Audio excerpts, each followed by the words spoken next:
Canal 9, en partenariat avec le service cantonal de la santé publique, Addiction Valais et Promotion Santé Valais, vous présente l'Antidote.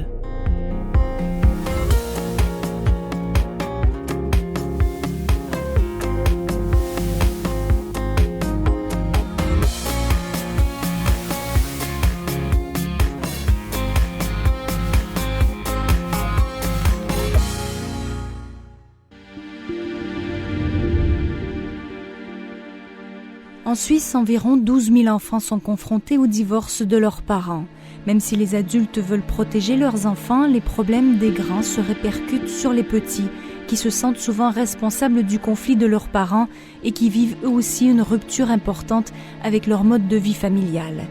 Comment aider ces enfants du divorce à aborder les changements, à se développer normalement et à affronter les difficultés ? Même si le divorce concerne presque un couple sur deux, la séparation n'est pas banale et il existe de l'aide pour coacher les parents et pour soutenir les enfants dans cette épreuve.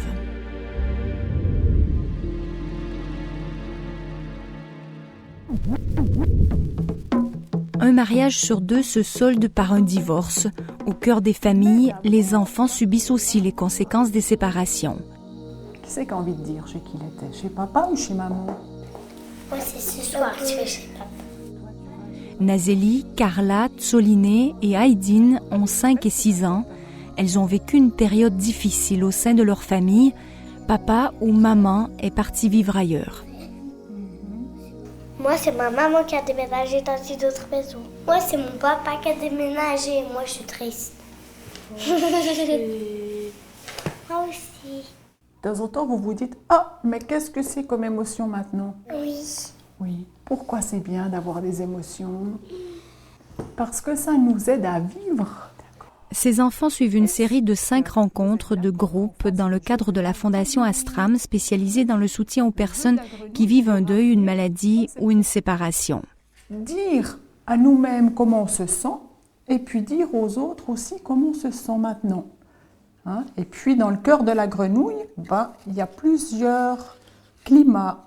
Il neige, où il fait de l'orage, où il pleut, où il y a du soleil. Qui c'est qui a envie de commencer? L'animatrice et infirmière Isabelle Dreyer accorde une place particulière à l'expression des émotions, surtout pour les enfants en bas âge, comme ces 4 petites filles qui peinent à trouver les mots justes pour mettre sur leurs sentiments. Et puis un peu de nuages.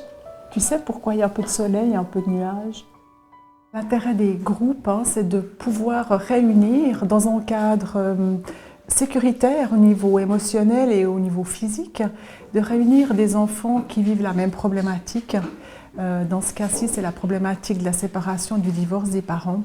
Et c'est de pouvoir, au travers du groupe, de leur permettre de s'exprimer, de faire circuler le dialogue et de créer des liens entre ces enfants de manière à développer le besoin de se sentir reconnus dans leur vécu familial et personnel. Le but aujourd'hui, c'est de faire un masque. Vous avez déjà fait des masques? On pourra le prendre aujourd'hui. Oui, vous pourrez le prendre aujourd'hui. Ici, il y a un petit exemple. Il y a un masque qui exprime quelle émotion? Triste. Et puis là, c'est quoi comme émotion? Oui, exactement. Quand papa et maman se séparent, on a plein d'émotions qui arrivent en même temps. C'est important de pouvoir mettre un mot sur ces émotions à cet âge-là. C'est très important parce que les enfants vivent un chaos émotionnel, c'est-à-dire qu'ils ressentent plein de choses dans leur corps et dans leur tête, surtout à cet âge-là, sans pouvoir nommer ce qu'ils ressentent. Et notre rôle, c'est de les aider à pouvoir mettre de l'ordre dans le désordre qu'ils sont en train de vivre, c'est-à-dire mettre des mots, donner des explications pour qu'ils puissent intégrer leur vécu, leur histoire de famille, pour qu'ils puissent continuer à grandir de manière la plus harmonieuse. qui est très important pour nous, c'est de mobiliser les ressources, parce que les enfants en ont énormément, mais dans certaines épreuves de vie, c'est plus difficile de se rappeler lesquelles sont-elles. Et puis alors notre but, c'est ça vraiment. Ça veut dire quoi, mobiliser les ressources? Ça veut dire qu'on va regarder qu'est-ce qui existe déjà, alors autant chez l'enfant, ce qu'on pourrait appeler ses qualités, mais aussi tout ce qui existe dans sa famille, dans les liens qu'il a avec un enseignant particulier, un prof de danse, de sport, enfin toutes les personnes qui sont aussi là et qui existent et puis qui peuvent le soutenir dans ces moments-là. Aujourd'hui, c'était quoi le thème, Louise? T'expliques un peu? C'était quand on devait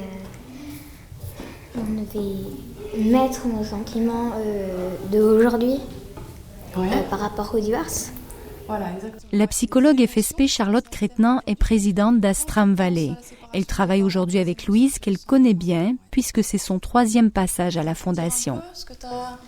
Là, aux jambes, je me sens légère. Au ventre, je me sens soulagée. Aux mains, je me sens heureuse. Et au cœur, énervée. Et à la tête, un petit peu coupable. Ouais. Puis tu as précisé que que c'était pas comme avant, qu'avant c'était plus, maintenant elle a dit c'est un petit peu coupable. Ouais. Les difficultés, elles peuvent être assez larges. Nous, on parle à Astram de signes réactionnels, c'est-à-dire que face à une situation difficile, on va manifester certains signes, donc ça peut être au niveau du comportement, tout d'un coup beaucoup de réactions, crise de colère, ça peut être une baisse de l'estime de soi.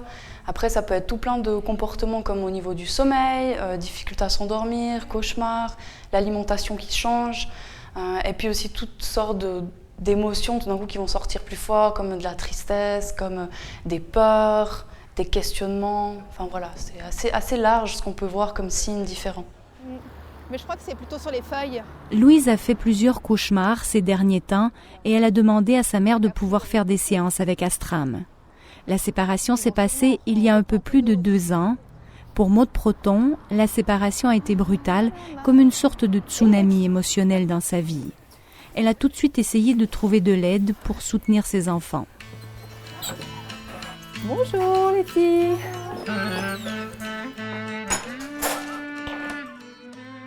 Dans un premier temps, elles ont été très très solidaires. Elles ont vraiment formé un bloc, les 3, très fusionnel. Et puis, par exemple, il y en a une qui a très rapidement ressenti beaucoup de colère, d'agressivité, donc qui a exprimé les choses vraiment très nettes. J'ai eu une de mes filles qui était beaucoup dans la tristesse, dans la mélancolie. Et puis, j'ai eu une de mes filles qui avait peu de réactions, qui avait tendance un peu à suivre les 2 autres, qui disait « oui, c'est comme mes sœurs, c'est la même chose ». Donc elle, ça s'est pas vraiment déclaré tout de suite. Elle a beaucoup, je pense, gardé. Puis par contre, j'ai eu le sentiment que dès que les 2 autres allaient un petit peu mieux, à ce moment-là, elle s'est permise de lâcher ses émotions et puis de sortir ce qu'elle avait à sortir. Nous, on va rester à la maison et puis Cécile, par contre, à la piscine. On peut y aller. Quand mes parents ils se sont séparés, au début, j'étais très très triste. Et puis quand je voyais pas mon papa, j'étais vraiment très triste et il me manquait.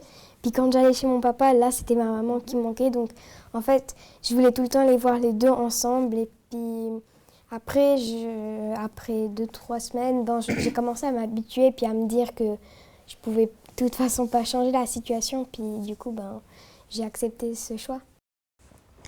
Quand il y a eu cette séparation, il y avait... je sais pas, mais c'est comme s'il y avait un gros nuage de poussière et puis il y avait beaucoup de cauchemars aussi. On entendait souvent des disputes le soir et puis on se disait est-ce que ça va se finir mal ou bien ça va se finir bien.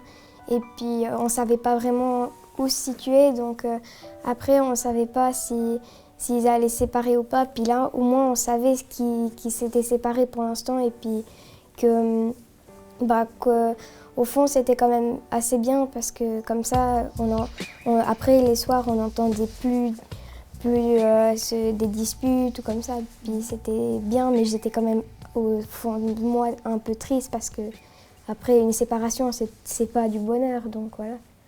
Au début, on a l'impression qu'il y a tout qui s'écroule et ça, mais après, au bout d'un moment, on arrive quand même à à vivre sans qu'il y ait papa et maman ensemble. Enfin, après, il faut juste trouver comment le prendre, puis après, ça pose plus aucun problème. L'enfant, dès sa naissance, construit des liens d'attachement très profonds et a la conviction nette que ces attachements sont très importants pour sa survie et pour la survie des parents et l'harmonie des parents. Tout d'un coup, un enfant, même à 3 mois, je dis bien, ce sont les parents se bagarrer, éprouve un sentiment d'incertitude, de menace quant à la validité des liens et par conséquent quant à la survie personnelle, physique et psychologique, c'est comme si on lui arrachait une partie de son cœur. Le docteur Marco Vanotti est un des grands spécialistes de la question de la séparation. Au Cerfasi, le Centre de recherche familiale et systémique, il travaille en collaboration avec des psychologues et des psychothérapeutes ASP comme Catherine Jobin.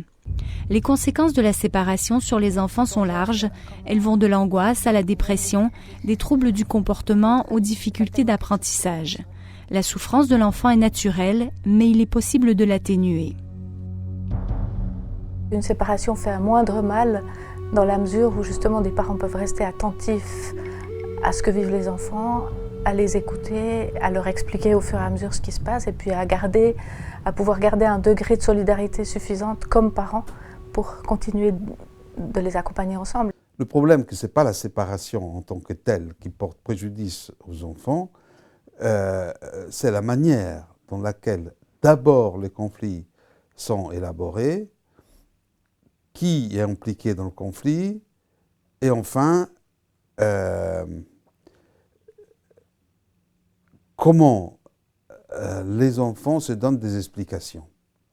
Une séparation, on impacte sur les parents, sur les deux qui se séparent.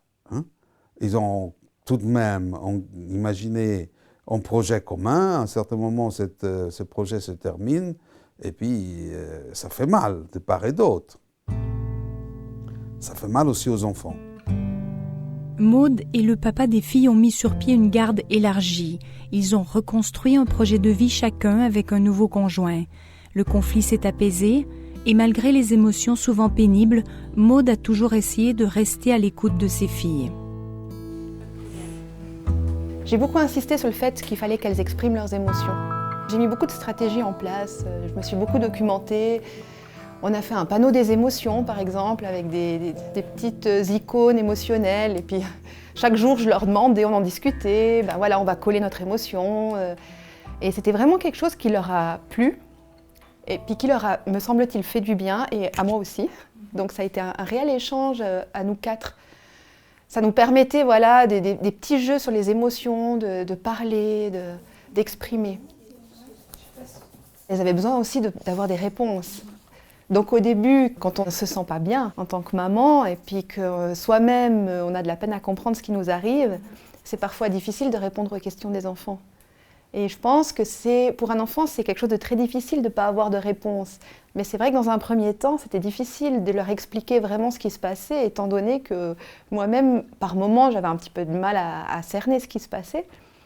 Je me sentais complètement noyée là-dessous. Donc, tant qu'elles n'avaient pas des fois de réponses assez concrètes, il y a eu des moments d'agressivité, des moments des grosses colères, des grosses crises. Puis à partir du moment aussi où moi, en tant que maman, je me suis sentie mieux, j'ai pu un peu reprendre mon rôle et puis reprendre un peu les rênes et puis leur expliquer voilà ce qui se passe. Et puis lorsqu'un enfant il a une explication directe, en général, ça l'apaise, même si l'explication elle n'est pas facile à entendre. Les filles ont aussi pu en parler avec des amies à l'école, des confidentes et des confidents qui ont vécu la même chose qu'elles. J'ai beaucoup d'amis qui ont des parents séparés, entre autres mon amoureux, il a des parents séparés. Et puis des fois on arrive sur ce sujet, donc on en parle et puis ça me fait du bien parce que maintenant je peux en parler à quelqu'un, puis c'est cool. Monsieur, Madame Berger. Oui. Oui, bonjour madame. Lorsque la séparation survient et que les parents demandent de l'aide, les spécialistes vont tenter de voir quelles sont les ressources autour d'eux et autour des enfants. S'ils ont des gens avec qui parler, une famille pour les soutenir.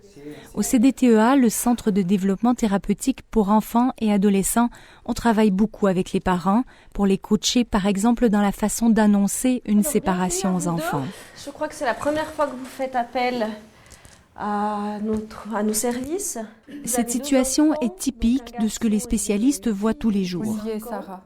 Voilà, parce que les enfants ne sont pas du tout au courant ils savent rien. de la situation. Ouais, c'est ça la question, c'est qu'effectivement ils ne savent rien. Oui. Et puis moi j'ai dit, je sais pas. Lui, en fait, il voulait l'annoncer à Olivier, ouais. Moi je disais il faut qu'on le fasse les deux. Parce que j'estime que c'est difficile pour un petit garçon d'entendre ça, que la partie de papa, il a 8 ans. Bah, ça fait une année quand même que nous on en discute, qu'on s'engueule régulièrement. C'est clair que c'est pas vivable pour les gosses. Hein, mais... La décision du moment, elle est liée aussi à comment vous allez réorganiser la vie de famille. Alors on passe à l'acte, moi je pars. Mais il faut qu'on leur annonce avant, tu peux pas partir avant qu'on leur ait dit qu'on se sépare, ils vont rien comprendre. Chaque situation est unique selon l'âge des enfants et le degré de conflit des parents. Nous, on voit que les enfants ont besoin d'informations très banales, très concrètes. Alors au moment où les parents ont décidé de séparer, c'est bien que les parents réfléchissent quelles sont les prochaines étapes, où est-ce que l'enfant va être. Est-ce qu'il reste chez la maman, est-ce qu'il reste chez son papa, quand il va voir l'autre parent. Et puis si par exemple la maman sort de l'appartement, où elle va habiter. Ce sont des questions que les enfants nous posent régulièrement. En Suisse, 42% des couples divorcent, impliquant environ 12 000 enfants dans la séparation. Là-dessus, seuls 20% font appel à un service d'aide et environ 5% des situations sont considérées comme très difficiles, où les parents sont en conflit intense, où ils n'arrivent plus du tout à communiquer sainement et où ils font appel à des avocats. C'est ce que Michel Decorge, son ex-femme et ses enfants ont vécu, sans oublier Joëlle, la nouvelle conjointe de Michel. 5 x 4. Il y a 3 ans, la mère de Julie et Arnaud est partie de la maison. Le couple s'engage très vite dans des guerres de tranchées concernant la garde des enfants. Pendant une année, le conflit reste intense. Tu n'écris pas, tu retiens le 2. On ne sait absolument pas ce qui vous arrive au moment où ça vous arrive. C'est le cataclysme, quoi. Surtout après 23 ans de vie commune, quoi. C'est le cataclysme. On ne peut pas le dire autrement. Ouais, vas-y. Ah, voilà, quand même. À moi.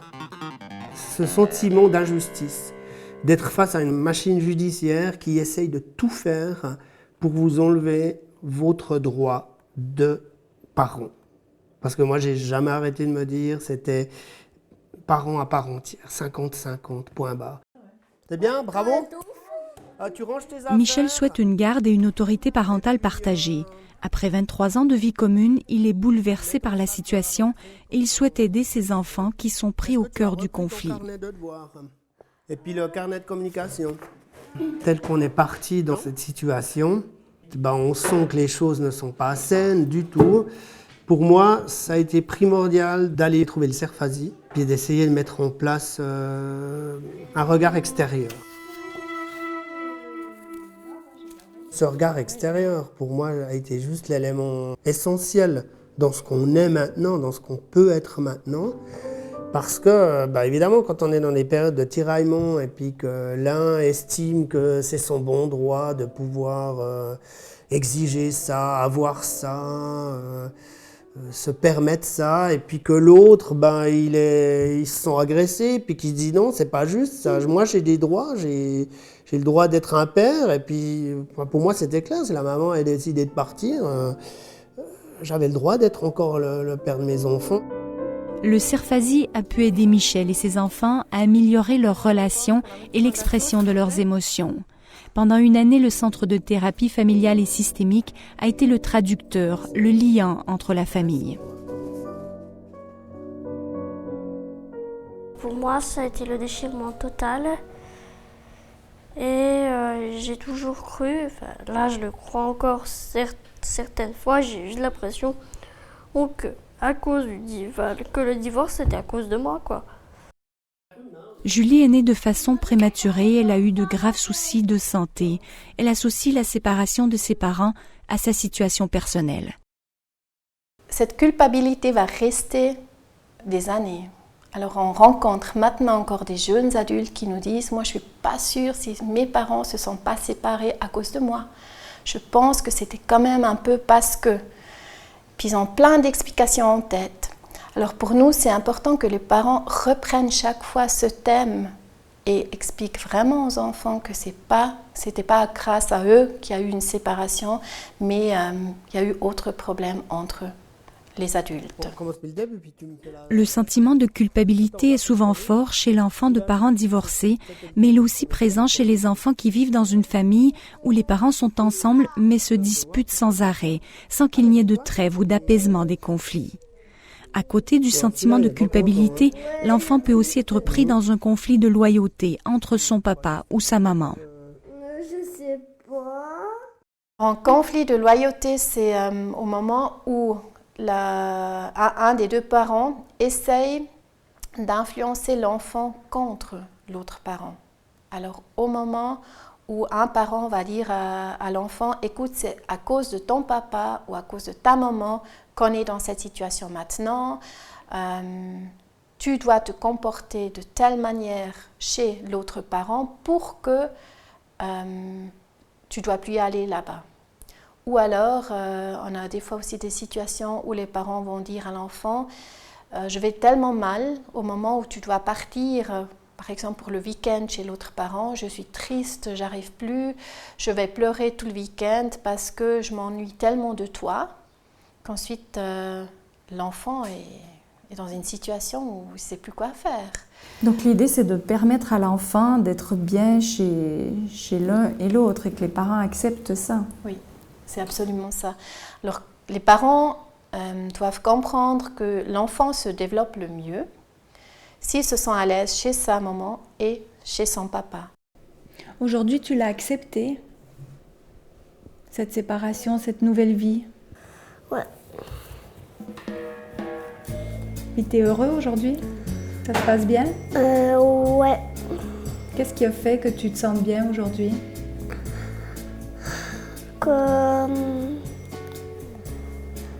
Que j'ai comme papa une nouvelle vie. Ouais, c'est une nouvelle idée, ouais. Aujourd'hui, Julie et son frère vivent chez leur mère et leur père de façon alternée durant la semaine. Les choses s'arrangent gentiment pour eux. Il existe deux types de liens, le lien conjugal et le lien parental. Avec la séparation, il y a une transformation du lien conjugal, il y a aussi une transformation du lien parental, mais tandis que le premier s'amenuise ou se termine en quelque sorte, l'autre doit persister.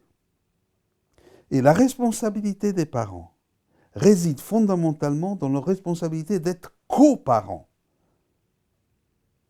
La coparentalité, ça veut dire qu'on garde ensemble l'attachement et la responsabilité d'élever les enfants et de les protéger des scories du conflit qui encore peuvent subsister. Moi, j'avais vraiment le besoin d'un équilibre entre papa, maman. C'était vraiment important pour moi et qu'elles puissent vraiment profiter de voir leur papa quand elles le souhaitaient, dans la mesure des possibilités de leur papa. Mais pour moi, ça c'est très important, c'est que ce soit large et puis que si un jour elles expriment un besoin de voir papa, ben, ok, on lui téléphone, si papa est disponible, il n'y a aucun souci. Après une année, les trois filles de Maude ont pu retrouver un équilibre de vie, une routine entre leurs deux nouvelles maisons. Aujourd'hui, 2 ans plus tard, lorsque Louise, Cécile ou Elisa se sentent moins bien, elles savent qu'elles peuvent reparler du divorce, poser des questions et même être soutenues dans une période plus délicate par les spécialistes d'Astram. Ça a été très, très fort, très intense dans notre famille. Maintenant, on reconstruit autre chose, on avance, on va mieux.